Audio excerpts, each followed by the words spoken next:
بات اور عرض کرنا، جو گستاخ رسول ہوتا ہے، جس کے دل میں عشق مصطفیٰ کی شمع روشن نہیں ہوتی، یہ خوش نصیب والوں کو اللہ اور اس کے رسول کی محبت ملتی ہے۔ اللہ نے ان لوگوں کے دلوں پر مہر لگا دی۔ اس وقت بھی لوگ تھے، سب جانتے تھے کہ یہ اللہ کے نبی ہیں، آخری رسول ہیں، آخری پیغمبر ہیں، امانت دار ہیں، دیانت دار ہیں، دیندار ہیں، سرکار دو جہاں ہیں، سب جانتے ہوئے مگر بغض کینہ کی حسد تھی، ان کے دل میں نفرتوں کے ابال بوال پیدا ہو رہے تھے، اس کی وجہ سے ایمان نہ لائے۔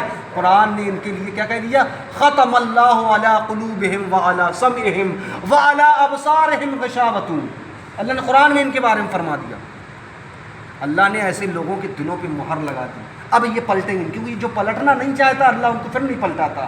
جو گستاخ ہو جائیں نبی کے، جو نبی کی گستاخیاں کرنے لگے، پھر اللہ انہیں ہدایت نہیں دیتا جب تک وہ ہدایت کوشش نہ کرے، پھر وہ اللہ کی مرضی ہے جسے ہدایت دے۔ تو جس نے نبی کی شان میں گستاخی کری، چاہے وہ ابو لہب ہو، چاہے وہ ابو جہل ہو، چاہے عتبہ ہو، چاہے عتیبہ ہو، تو کیا ہوا؟ وہ ہلاک ہو گئے۔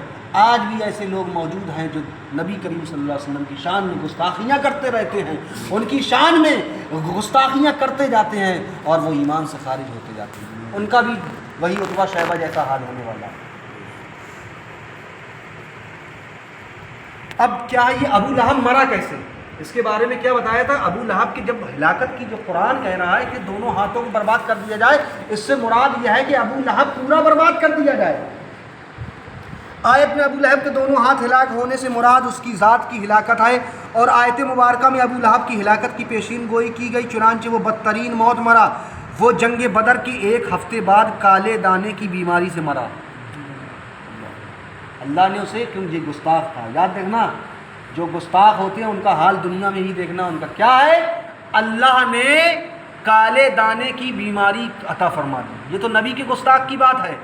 اب بات آتے ہیں حضرت امام حسین رضی اللہ عنہ کو، جس نے شہید کیا، شمر بن جوشن، جس نے آپ کی گردن سے معاذ اللہ جو ہے تن سے سر کو جدا کر دیا۔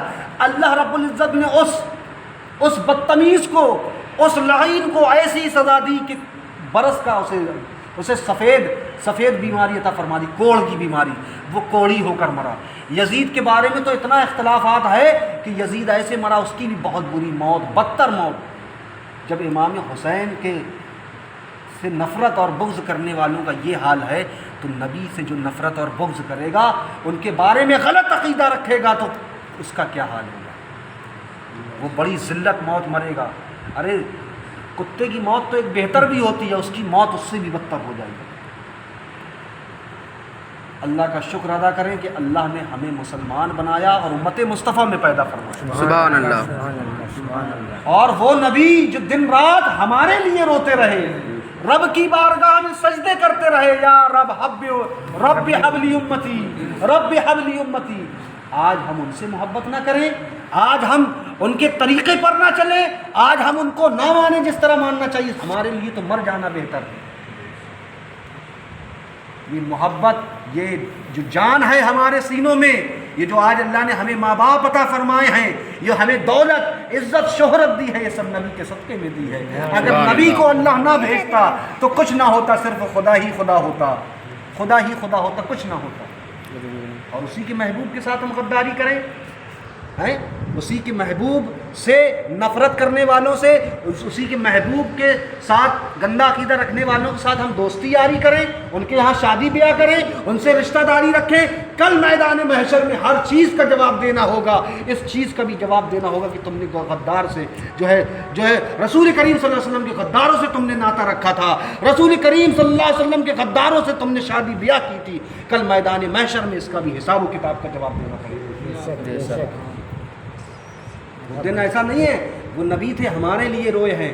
کل میدان محشر میں جب اگر انہوں نے ہم سے چہرہ پھیر لیا، اپنا مبارک چہرہ ہم گناہگاروں سے پھیر لیا، تو ہم کہاں کے رہیں گے؟ کہیں کے نہ رہیں گے، رب بھی راضی نہ ہوگا۔ جب محبوب کو راضی نہ کر پائے، جب ہم نے دنیا میں رہ کے اللہ کے محبوب کو راضی نہ کر پائے، تو رب ہم سے کیسے راضی ہوگا؟ امام حسین کو راضی نہ کر پائے تو نانا کیسے راضی ہوں گے؟ مولائے کائنات کو راضی نہ کر پائے تو امام تو اللہ کیسے راضی، نبی کریم صلی اللہ علیہ وسلم کیسے راضی ہوں گے؟ سب سے پہلی شرط ہے کہ ہمارا عقیدہ مضبوط ہونا چاہیے، ہمارے دلوں میں شمع توحید و رسالت جلے، اس طرح جلے کہ ہم اللہ کی بھی عبادت کریں اور رسول کریم صلی اللہ علیہ وسلم کے بتائے ہوئے راستے پر عمل کریں۔ ہم مسلمان ہیں، ہم سنی صحیح العقیدہ ہیں، ہم بزرگان دین کے ماننے والے ہیں، ہم صحابہ کرام کے ہاتھ، ہمارے ہاتھ میں قرآن ہے، ایک ہاتھ میں قرآن ہے تو دوسرے ہاتھ میں نبی کی آل کا دامن ہے، اہل بیت کا دامن ہے، سیدہ فاطمہ کا دامن ہے، مولائے کائنات کا دامن ہے، سیدنا اور حضرت امام حسن کا دامن ہے، امام حسین کا دامن ہے، اس کے ساتھ ساتھ ابو بکر صدیق کا بھی دامن ہے، حضرت عمر فاروق رضی اللہ عنہ کا بھی دامن ہے، حضرت عثمان ذو النورین جن کے نکاح میں آپ کو ذو النورین کہا جاتا، نبی کریم صلی اللہ علیہ وسلم کی 2 بیٹیوں کا نکاح آپ کے ساتھ ہوا۔ سبحان اللہ۔ عتبہ شیبہ سے نکاح ہونے کے بعد جب طلاق ہو گئی نا، نکاح توڑوا دیے نبی کریم صلی اللہ علیہ وسلم نے، عتبہ اور طیبہ سے یا ابو لہب کے دونوں بیٹوں سے نکاح توڑوانے کے بعد جو ہے یہ دونوں کیا کس کے، حضرت ذو النورین، حضرت امام حضرت سیدنا عثمان غنی کے نکاح میں آ گئے دونوں ساتھ۔ سبحان اللہ۔ نکاح توڑنے کا حکم ہے، نکاح توڑوا دیا جائے، نکاح توڑوا دیا نبی کریم صلی اللہ علیہ وسلم۔ تو وہ جنگ بدر کے 1 ہفتے بعد کالے دانے کی بیماری سے مرا۔ کون؟ ابو لہب۔ کون؟ گستاخ رسول۔ وہ کون تھا؟ جو نبی کی شان میں چلتے پھرتے معاذ اللہ گستاخیاں کیا کرتے۔ یہ تو گستاخ رسول کا حال ہوا، آگے سنیں۔ جسے عرب میں عدسہ کہتے ہیں، یعنی اس وقت جو ہے اسے عدسہ کی بیماری کہتے تھے۔ کیا؟ عدسہ، جو کالے دانے ہو جاتے تو اسے کیا کہتے تھے؟ کہ اسے فلاں شخص کو عدسہ کی بیماری ہو گئی۔ اہل عرب سے متعدی بیماری سمجھ کر اس سے بہت بچتے تھے، جب اسے بیماری ہو گئی تو لوگ اس سے بھاگتے تھے، کیوں نہ